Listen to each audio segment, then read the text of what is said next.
Hello guys, Andrew here. Welcome back to Drew Tutorial. And in this video, I'm going to show you how to video call in Teams group or for an individual person in Microsoft Teams. So whether you want to call a group or an individual person, I'll show you how you can video call them.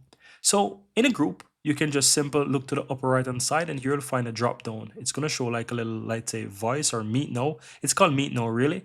And if you click the drop down, you will have the option to do video call right here. So simple click on video call and it's going to start a video call, right? Audio call is just audio call.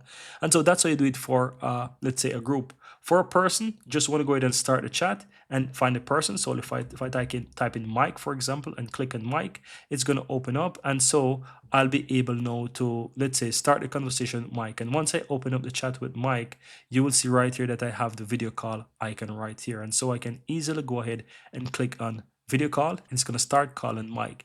And of course, there's an audio call as well. And that's it. So that's how you can easily start a video call with someone in Microsoft Teams.